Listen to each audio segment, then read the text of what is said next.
All right, sit down, get comfortable, because class is in session. We finna break down this power move that Iran has implemented recently.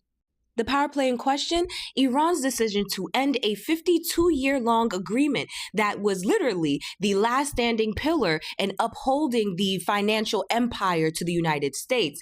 Yeah, they have now decided that any oil that is passing through the Strait of Hormuz will not be done with the transaction or with the use of the US dollar. It will now be done with the Chinese yuan. Iran basically said, you want oil, you're going to pay in yuan. No ifs, ands, or buts, no conversation. Now, this is the part where I educate United States citizens about a deal that actually went down in United States history that they don't teach us about.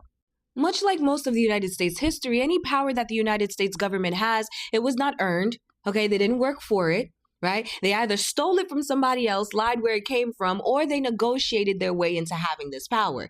This is kind of the case with this 52-year agreement that is now ended. The United States dollar power was never earned. Okay? The United States government never earned it. They never worked for it. They negotiated it. And this happened back in 1971.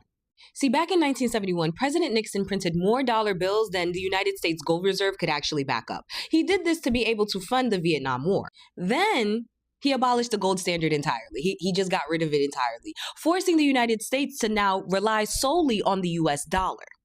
But there wasn't shit backing it up, right? So now he had to make a trip. President Nixon had to make a little trip.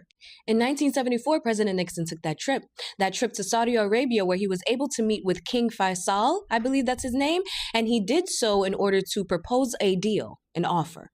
The offer? Sell oil that is passing through the Strait of Hormuz using only the United States dollar for exchange of military protection, American military protection. King Faisal said yes, thus giving birth to what we now call the petrodollar. So now that every country that needed oil, right, had to buy dollars in order to make these exchanges, to make these transactions, the world now became slaves to the United States dollar. Central banks worldwide were now forced to hold the United States dollars in reserves. A currency backed by nothing but oil has now successfully created an unlimited demand, global unlimited demand for itself. Now, you see, Iran has sovereign rights over the Strait of Hormuz, okay? They control it and have been controlling it. We are talking about 20% of the world's oil passing through that passing route daily, okay? Daily. And Iran controls that.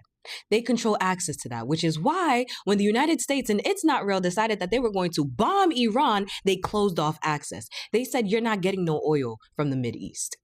So now officially for a month and 4 days, entering its second month, the United States has had no access to oil via the Strait of Hormuz. An action that doesn't just affect the United States' access to oil via the Strait of Hormuz, but it affects 20% of the world's access to oil via the Strait of Hormuz. Hence why you see Donald Trump trying to put pressure on Iran to accept this ceasefire plan that really only benefits the United States, and it's not real. But this is the reason why you see that happening, because these major global energy leaders are on Donald Trump's ass for this war that he has now started that is affecting the oil market. So for a little over a month, Iran had blocked successfully a lot of Western powers from being able to receive oil via the Strait of Hormuz. But now they have issued out a new policy stating, we will conduct business, we will sell you the oil so long as the transactions are done using the Chinese yuan and not the United States dollar, thus ending a 52-year-long agreement. And as I mentioned before, but I'm going to re-emphasize on, this is the last standing pillar that is upholding the United States financial empire. Without this, the United States crumbles. No longer is this a regular type of war anymore. This is now financial. This is financial war. Why, you ask? Well, because India, China, Japan, and South Korea are the biggest oil importers that pass through the Strait of Hormuz, okay? And just so that you know exactly what I'm talking about in terms of dollars, Japan holds $1 trillion in U.S. Treasury bonds, right? China holds $700 billion in U.S. Treasury bonds. We have India, that comes in third, at $241.6 billion in U.S. Treasury bonds. And then lastly, South Korea with $124.9 billion Treasury bonds. We're talking about almost $3 trillion. $3 trillion. Understand this. With the new policy that Iran has implemented, they would have to sell, drop, get rid of their dollars. And now what? Buy yuan in order to purchase oil because they still need the oil. The moment these nations, these four nations, drop the US dollar, they dump the US dollar in exchange for yuan to buy oil, it's over for the United States. It's over for the United States.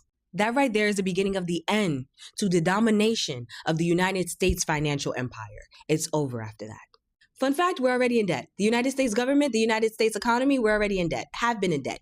Been in debt. Stay in debt. Okay? Another fun fact, you see how highly funded the United States military is? Yeah, the United States government pays more in debt interest than it does on annual military funding.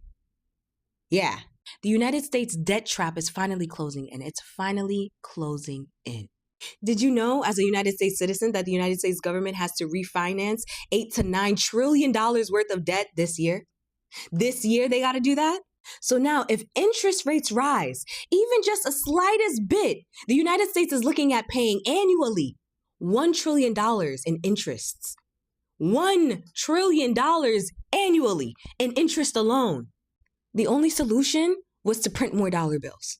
Print more dollar bills. The world buys those dollars, uses it to purchase oil. Now Iran said, fuck you. After 52 years, Donald Trump ended an agreement that has literally been keeping the United States economy, financial empire afloat.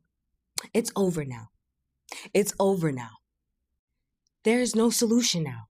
Because as I stated before, the only solution that the United States government had was print more dollars. World buys. Print more dollars. World buys. The world always had a reason to buy because they needed oil.